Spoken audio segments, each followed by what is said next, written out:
চট্টগ্রাম মহানগরের ১৬টি থানার দাপ্তরিক কার্যক্রম শুরু হয়েছে, সেখানকার পরিস্থিতি জানাবেন সহকর্মী আলমগীর সবুজ। সবুজ, একটু বলবেন যে ১৬টি থানার দাপ্তরিক কার্যক্রম শুরু হয়েছে, পুরোদমে শুরু হয়েছে কিনা, উপস্থিতি কেমন দেখেছেন আপনি?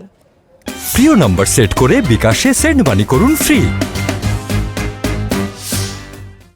আসলে ১৬টা থানার মধ্যে অন্তত ১২টা থানার দাপ্তরিক কার্যক্রম গতকাল থেকে শুরু হয়েছে। আমাকে একটু আগে চট্টগ্রামের পুলিশ কমিশনার জানিয়েছেন তারা চেষ্টা করছেন সবগুলি থানার দাপ্তরিক কার্যক্রম শুরু করতে, এবং তিনি যেটা বলেছেন কয়েকটি থানার কার্যক্রম শুরু করতে তাদের কিছুদিন সময় লেগে যাবে, যেহেতু তাদের থানাগুলিতে অনেক আসলে বেশি পুড়িয়ে দেওয়া হয়েছে।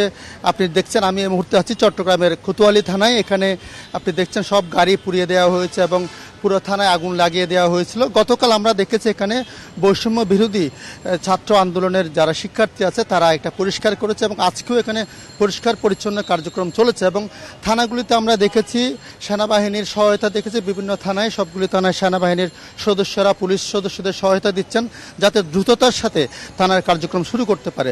তবে পুলিশ কমিশনার যেটা বলেছেন এই মুহূর্তে তারা দাপ্তরিক কাজকর্ম যেগুলি করছেন, যেহেতু নথি পুড়ে গেছে এবং বিভিন্ন জিনিসপত্র পুড়ে গেছে, আসবাবপত্র পুড়ে গেছে, এগুলো ঠিকঠাক করছেন। তবে যে মাঠের কাজ করতে তাদের আরও কিছুদিন সময় লাগবে, যেহেতু তাদের গাড়ি নেই, পর্যাপ্ত গাড়ি নাই। এই কারণে তারা বলছেন যে পুলিশ মাঠে নামতে আরও সময় লাগবে বলে আমাদেরকে জানিয়েছেন। চট্টগ্রামের কয়েকটি থানা, বিশেষ করে পতেঙ্গা থানা এবং আরও কয়েকটা থানা বেশি পুড়িয়ে দেওয়া হয়েছে। এগুলির কার্যক্রম শুরু হতে আরও কিছুদিন সময় লাগবে বলে আমাদেরকে জানিয়েছেন। অন্যদিকে চট্টগ্রাম জেলার ১৭টা থানার মধ্যে ৩-৪টা থানার কার্যক্রম দাপ্তরিক কার্যক্রম আপাতত শুরু হয়েছে, এবং বাকিগুলির কার্যক্রম শুরু হতে আরও কিছুদিন সময় লাগবে বলে আমাদেরকে জেলা পুলিশের তরফ থেকে বলা হয়েছে।